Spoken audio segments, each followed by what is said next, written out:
இந்த உலகம் நல்லா தான் இருக்கு அப்படின்னு நம்ம நினைச்சோம் அப்படின்னா கிருஷ்ணன் அடுத்த சொல்றதுல சொல்றாரு, மாமபேத்திய புனர்ஜென்ம துக்காலயம் அசாஸ்வதம் நாப்னுவந்தி மகாத்மானக சம்சித்தியும் பரமாங்கதா அப்படின்னு சொல்லி சொல்றேன். கிருஷ்ணா, நான் ஏன் உங்களுடைய உலகத்துக்கு வரணும், இந்த உலகமே நல்லா தான் இருக்கு அப்படின்னு நம்ம நினைக்கலாம். யாராவது அப்படி நினைக்கிறவங்க இருக்கீங்களா இங்க? இந்த உலகம் நல்லா இருக்கு, நாம ஏன் கிருஷ்ணர்கிட்ட போனோம், இந்த உலகத்தில் நம்ம வாழ்ந்துக்கலாம் அப்படின்னு யாராவது இருக்கீங்களா? இருந்தா கை தூக்கலாம். ஹேண்ட் ரைஸ் என்ன பண்ண முடியுமா? இல்ல. நான் இப்பதான் சொன்னோம், கிருஷ்ண பக்தி இருந்துச்சுன்னா எங்க வேணா இருக்கான்னு சொல்லி சொன்னோம். எனிவே, அப்ப என்ன சொல்றாரு அப்படின்னா, கிருஷ்ணன் இந்த உலகத்துல நம்மளுக்கு நல்ல இடம் கிடையாதுமான்னு சொல்லி சொல்றாரு. இந்த உலகத்தை படைச்சவரே சொல்றாரு, இந்த உலகம் நம்மளுக்கு நல்ல இடம் கிடையாதுன்னு சொல்லி சொல்றாரு. என்ன சொல்றாரு இந்த உலகத்தை பத்தி பேசும்போது சொல்றாரு, துக்காலயம் அசாஸ்வதம் அப்படின்னு சொல்லி சொல்றாரு. துக்காலயம்னா என்னது? வெறும் துக்கம் மட்டும்தான் இந்த உலகத்துல இருக்கும். ஹிமாலயம் வெறும் பனிக்கட்டி தான் இருக்கும். அதே போல கிரந்தாலயம் லைப்ரரி வெறும் புக்ஸ் மட்டும் தான் இருக்கும் இல்லையா? கிரந்தாலயம்னா லைப்ரரினா புக்ஸ் தான் ஞாபகம் வரும்.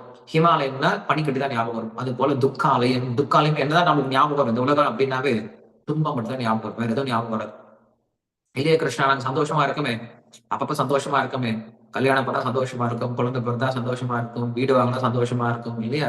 கார் வாங்கினா சந்தோஷமா இருக்கும். இதெல்லாம் சந்தோஷம் தானே? அசாஸ்வதம். அடுத்த வார்த்தை சொல்றேன், இந்த உலகத்துல நம்ம சந்தோஷம் எப்படிப்பட்ட சந்தோஷமா இருக்கு? சாஸ்வதம் எல்லாம் சந்தோஷமா இருக்குன்னு சொல்லி சொல்றாரு.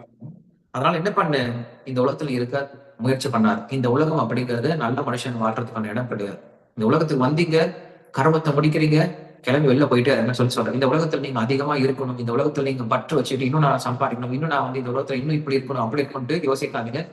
இருக்கிற வரைக்கும் நல்லா இருங்க, எல்லாரும் நல்லா பாத்துக்கோங்க. ஆனா உங்களுடைய மனசு மட்டும் கிருஷ்ணன் அடையணும் அப்படின்ற எண்ணத்தோட கிளம்பி போறதுக்கு முயற்சி பண்ணுங்கன்னு சொல்லி சொல்றாரு. நான் நாப்னுவந்தி மகாத்மனக சம்சித்தி பரமாங்கதா. என்ன வந்து அடைஞ்சிட்டேன் அப்படின்னா நீ மறுபடியும் இந்த உலகத்துக்கு வர தேவையில்லை. பிரம்ம போனாலோகா புனராவர்த்தினோ அர்ஜுனன் மாம பேத்தியத்துக்கு வந்து புனர்ஜென்ம நம்பித்தியத்தை. நீ பிரம்மலோகத்துக்கே போனாலும் கூட மறுபடியும் என்ன பண்ணியும் நீ இந்த உலகத்துக்கு வந்துதான் ஆகணும். ஏன்னா பிரம்மாவை என்ன பண்றாரு, இந்த உலகத்துல பிறகு எடுத்தா ஆகுது. பிரம்மாவுக்கும் மோட்சம் அப்படிங்கிறது கிடையாது. பிரம்மாவை என்ன பண்றாரு அப்படின்னா, அவர் கர்ம வினை முடிஞ்சிருச்சு அப்படின்னா அவர் மறுபடியும் கீழே விழுந்தா ஆகும். அவர் உதாரணத்துக்கு அவர் பக்தரா இல்லை அப்படின்னா என்ன பண்ணணும், மறுபடியும் அவர் நம்மளை போல ஆத்மா மாறிதான் ஆகும். சோ அதனால நீ பிரம்மலோக பரியந்தம் போனாலும் கூட மோட்சம் கிடைக்க போறது கிடையாது. என்னோட உலகத்துக்கு வந்தா மட்டும்தான் உனக்கு மோட்சம் அப்படிங்கிற விஷயத்த என்ன பண்றாரு கிருஷ்ணர், மாமுபேத்தியது கௌத்திய புனர்ஜென்ம நிவித்தியதே.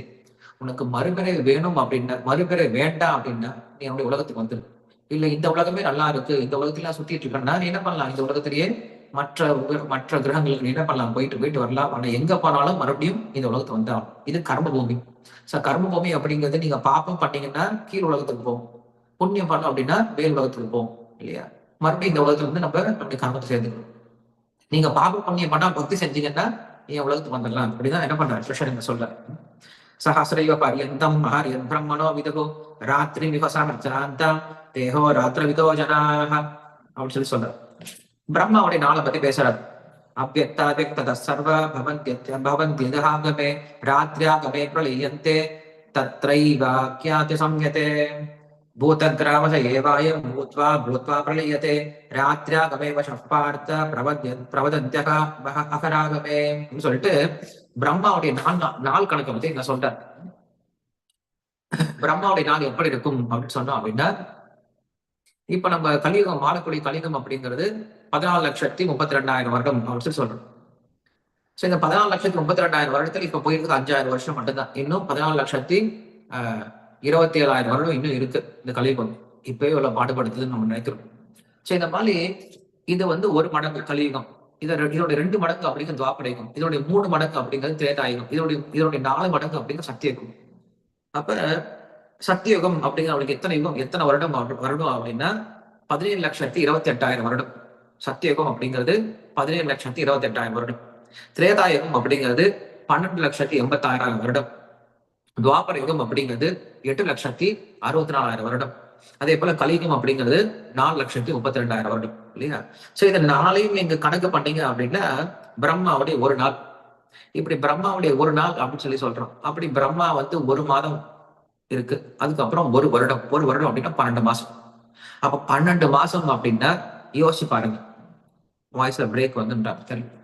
இப்படி ஒரு சதுரயுகம் சொல்லி சொல்றோம். இந்த நாளையும் கணக்கு பண்ணோம் அப்படின்னா ஒரு சதுரயுகம் அப்படின்னு சொல்லி சொல்றோம். சோ பிரம்மாவுடைய ஒரு நாள் அப்படிங்கிறது எப்படிப்பட்டதா இருக்கும் அப்படின்னா 1000 சதுரயுகம் அப்படின்னு சொல்லி சொல்றோம். இந்த 1000 சதுரயுகம் போனா பிரம்மாவுடைய பகல் முடியும். பகல் முடிஞ்சா என்ன பண்ணுவார்? அவரு கடையெல்லாம் மூடி வச்சுட்டு தூங்க போயிடுவார். ஆஹ் நம்மளுக்கு 3 லோகங்கள் என்ன ஆயிடும்? அழிஞ்சு போயிடும். பூர் புவ சுவ அப்படின்ற இந்த 3 உலகங்களும் அழிஞ்சு போயிடும். இதுக்கு பேரு நைமித்திக பிரளயம் அப்படின்னு சொல்லி சொல்லுவாங்க. தூங்கிடுவார். அப்புறம் மறுபடியும் என்ன பண்ணுவார்? காலைல எந்திரிப்பார், மறுபடியும் இந்த உலகத்தை வந்து படைக்க ஆரம்பிப்பார். சோ இப்படியாக பிரம்மா 100 வருடம் வாழ்றாராம். பிரம்மாவுடைய 100 வருடம் அப்படிங்கிறது எத்தனை வருடம் அப்படின்னு சொல்லி நமக்கு சொல்லப்படுது?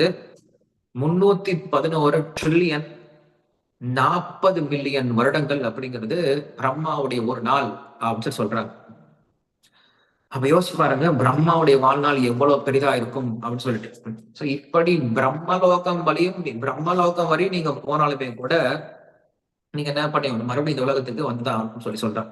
ஆனா பரஸ்தஸ்மாத்து பாவோன்யோ வெக்தோ வெக்தா சனாதனஹ யஸ்ய சர்வேஷு பூதேஷு நாஸ்தியஸ்த ந வினஷ்யதி நஸ்யஸ்து ந வினஷ்யதி அப்படின்னு சொல்லி சொல்றாரு. ஆனா இந்த பிரம்மலோகத்தையும் தாண்டி இந்த ஜட பிரபஞ்சத்தையும் தாண்டி ஒரு உலகம் இருக்கு. அதுக்கு பிறகு ஆன்மீக உலகம் சொல்லி சொல்றோம். இந்த ஆன்மீக உலகம் அப்படிங்கிறது எப்படிப்பட்டது இருக்கு அப்படின்னா இந்த ஜட உலகத்தை காட்டிலும் 3 மடங்கு பெரியதுன்னு சொல்லி சொல்றோம். அங்க என்ன கிடையாது அப்படின்னா கொஞ்சம் கூட இருட்டே கிடையாது அப்படின்னு சொல்லி சொல்றோம்.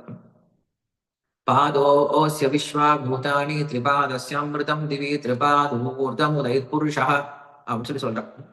சோ அப்படிப்பட்ட அந்த இடத்துல பகவான் நம்மளுக்கு காத்துட்டு இருக்காரு. எப்படா இவன் வருவான்னு காத்துட்டு இருக்காரு. சோ என்ன பண்ண போதும் அந்த இடத்துக்கு பரஸ்தஸ்மா அப்படின்னு சொல்லி சொல்றோம். பரஸ் அப்படின்னா உயர்ந்த.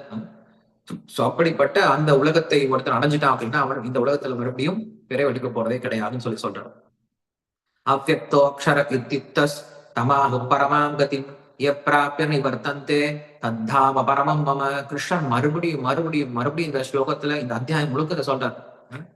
தத்தாம பரமம் மம தத்தாம பரமம் மம எப்ராப்ய ந நிவர்த்தந்தே ந நிவர்த்தந்தே ந நிவர்த்தந்தேன்னு சொல்றார். திரும்ப வர வேண்டாம், திரும்ப வர வேண்டாம், திரும்ப வர வேண்டாம், என் உலகத்துக்கு வந்துடு, என் உலகத்துக்கு வந்துடு. எத்தனை முறை சொல்லுவார் அவர். நம்ம அப்பா அம்மா சொல்றது இல்லையா? வேணாண்டா, இங்க இருக்காரு, என் கூட வந்துடுற, கஷ்டப்படாதடா, வாடா, கஷ்டப்படாத வந்துடுறான்னு எத்தனை முறை சொல்லுவாங்க. அது போல பகவான் இங்க என்ன பண்றாரு? நம்ம கிட்ட திரும்ப திரும்ப திரும்ப சொல்லிட்டு இருக்காரு, என்கிட்ட வந்துன்னு சொல்லி சொல்றாரு. அப்படிப்பட்ட அந்த உயர்ந்த உலகத்தை அடைச்சிட்டீங்க அப்படின்னா வைகுண்டம் சொல்லி சொல்றோம் இல்லையா? வைகுண்டம்னா என்னது? எந்த இடத்துல கவலையே வெளிவதுக்கு பேர் தான் வைகுண்டம் அப்படின்னு சொல்றோம். எந்த இடத்துல ஐயோ அம்மான சப்தம் இல்லாம, எந்த இடத்துல கவலையே இல்லாம, குழப்பம் இல்லாம, எப்பயும் ஆனந்தமா சந்தோஷம் வாழ்ற இடத்துக்கு பேர் தான் வைகுண்டம் சொல்லி சொல்றோம். தத் விஷ்ணோர் பரமம் பதம் ததா பஷ்யந்தி சூரிய திவ்ய சக்ஷுராதனம் தத் விப்ராசோ விபன்யோ ஜாகத்தின் தத் சமித்ததே தத் விஷ்ணோர் பரமம் பதம் சொல்லக்கூடிய எல்லா தேவர்களும் அந்த வைகுண்டத்தை நோக்கி தான் வழிபட்டு இருக்காங்க. அந்த மாதிரி அந்த ஒரு வைகுண்ட லோகத்துக்கு போகணும் அப்படின்னு சொல்லி சொல்றாங்க. சோ அப்படிப்பட்ட லோகத்துக்கு போயிட்டோம் அப்படின்னா என்ன தேவையில்லை? புருஷ சஃபர் அப்பார்த்த பக்தியா லப்தாஸ்தனன்யா யஸ்யாந்தஸ்தானி பூதானி ஏன சர்வவிதம் ததம் சொல்லி சொல்றாரு. அப்படிப்பட்ட வைகுண்ட லோகத்துக்கு போறதுக்கு ரொம்ப எளிய வழிமுறையை சொல்ற கிருஷ்ணன் சொல்றாரு அர்ஜுன். என்ன தெரியுமா? பக்தியா லப்தாஸ்தனன்யா, பக்தியினால என்னை ரொம்ப எளிமையா அடைஞ்சிட முடியும்னு சொல்லி சொல்றாரு. இது 2 உதாரணம் கொடுக்கறது உண்டு. பொதுவா ஒரு குரங்கு குட்டியும் ஒரு பூனை குட்டியும் சொல்றது உண்டு. ஒரு குரங்கு குட்டி என்ன பண்ணும் அப்படின்னா அதனுடைய தாய் குரங்கு கெட்டியா பிடிச்சிக்கும். தாய் குரங்கு என்ன பண்ணும் அப்படின்னா ஒரு மரத்துல இருந்து இன்னொரு என்ன பண்ணிட்டு இருக்கும்? தாவிக்கிட்டே இருக்கும். அப்படி தாவும் போது அந்த தாய் குழந்தை குட்டியை பிடிக்காது. அந்த குரங்கு குட்டி சின்ன குட்டி இருக்கு இல்லையா? அந்த சின்ன குட்டி என்ன பண்ணும்? தாய் குரங்கு ரொம்ப கெட்டியா பிடிச்சிடும். கொஞ்சம் விட்டுச்சு அப்படின்னா கீழே விழுந்து உயிரே போயிடும். அப்ப என்ன பண்ண? அந்த குட்டி குரங்கு தாய் குட்டியை ரொம்ப கெட்டியா பிடிச்சிட்டு இருக்கும். இது ஒரு வழி. இன்னொன்னு என்ன தெரியுமா? சின்ன பூனைக்குட்டி என்ன பண்ணும்? ஒரு இடத்துல அழகா படுத்துட்டே இருக்கு. அம்மா குட்டி வந்து என்ன பண்ணும் அப்படின்னா அந்த பூனைக்குட்டியோட கழுத்து அழகா கவிட்டு ஒரு இடத்துல இருந்து இன்னொரு தூக்கிட்டு போகும். பூனைக்குட்டி ரொம்ப அழகா ஹாப்பியா படுத்துட்டு இருக்கும் இல்லையா? இது இன்னொரு வழிமுறை. என்ன அர்த்தம் அப்படின்னா குரங்குட்டி மாதிரி யோகிகள் என்ன பண்றாங்க? பகவானை கெட்டியா பிடிச்சிக்கிறாங்க. அவங்க எப்படி விடுறான் பாருங்க, விடவே மாட்டேன்னு சொல்லி கெட்டியா பிடிச்சிக்கிறாங்க. அவங்க கொஞ்சம் கர்ணம் தப்பினாலும் மரணம். கொஞ்சம் விலகிட்டாங்க அப்படின்னா யோகத்துல இருந்து விலகிட்டாங்க அப்படின்னா கீழே விழுந்துருவாங்க. இதுதான் உதாரணம் பார்த்தோம் இல்ல? சௌபரி கிருஷ்ணன் உதாரணம் பார்த்தோம், விஸ்வாமித்திர உதாரணம் பார்த்திருக்கோம். சோ அவங்க எல்லாம் ரொம்ப சீக்கிரம் கீழே வீழ்ச்சி அடைறதுக்கு வாய்ப்பு இருக்கு. ஆனா பக்தர்கள் எப்படி தெரியுமா இருக்காங்க? அவங்க பகவானை தியானம் பண்றாங்க, பகவானுக்கு சேவை பண்றாங்க, பகவான் மேல அன்பு வளர்த்துக்கிட்டாங்க. அப்படி அன்பு வளர்த்துட்டாங்க அப்படின்னா பகவான் என்ன பண்றாரு? நம்மள வந்து அழகா அவருக்கு கவிட்டு போறார், அவரு தூக்கிட்டு போறார். சோ நாம் பகவான் அடையிறது தான் ரொம்ப கஷ்டம். பகவான் நம்மளை கூட்டிட்டு போறது ரொம்ப சுலபம் இல்லையா? அதை எங்க சொல்றாரு, தஸ்யாகம் சுலப பார்த்த பக்தியா லப்தா ஸ்தரண்யா. அந்த பக்தியினால மட்டும் என்ன பண்ண முடியும், என்னை அடைவது ரொம்ப எளிதானது அப்படின்னு சொல்றேன். சொல்லி முடிச்சிட்டாரு கிருஷ்ணர். நமக்கு இப்ப வழி திறந்துச்சு இல்லையா? சோ நாம் பகவான் அடையணும் அப்படின்னா என்ன பண்ணுவா, பக்தி அப்படிங்கிற ஒரே ஒரு விஷயம் செஞ்சா போதும். பக்தி அப்படின்னா என்னன்னு தான் பார்த்துட்டு இருந்தோம். பக்தி அப்படின்னா என்னது, பகவானுக்கு அன்போட நாம் செய்யக்கூடிய சின்ன சின்ன சேவை தான் நம்ம என்ன சொல்றோம், பக்தின்னு சொல்லி சொல்றோம். இன்னும் சொல்ல போனோம் அப்படின்னா, ஒரு பக்தனுடைய வழிகாட்டுதல்ல இருந்து நாம் பகவானுக்கு செய்யறதுக்கு தானே சொல்றோம் பக்தின்னு சொல்லி சொல்றோம். ஏன்னா பக்தனுக்கு தான் தெரியும் பகவானுக்கு என்ன பிடிக்கும் அப்படின்னு சொல்லிட்டு. சோ பகவானுக்கு பிடிச்ச விஷயத்த ஒரு பக்தனுடைய பாதுகாப்புல, ஒரு பக்தனுடைய வழிகாட்டுதலை நம்ம செஞ்சோம் அப்படின்னா அதுக்கு பேர் தான் பக்தி. இது செஞ்சுக்கிட்டே இருந்தா போதும். வாழ்நாள் முழுவதும் நம்ம என்ன பண்ணலாம், நம்முடைய காரியத்தை, நம்முடைய குடும்பத்தை, நம்முடைய வியாபாரத்தை நம்ம செஞ்சுட்டு இருக்கோம். அதோட என்ன பண்றோம், நல்ல பக்தனை தேர்ந்தெடுத்து அந்த பக்தன் சொல்லக்கூடிய விஷயத்தை என்ன பண்றோம், பின்பற்ற ஆரம்பிச்சிட்டோம்னா கொஞ்சம் கொஞ்சமா என்ன பண்றோம், கிருஷ்ணன் நம்மள அப்படி இடத்துக்கு கூட்டிட்டு போயிடுறாரு அப்படின்னு சொல்லி சொல்றேன்.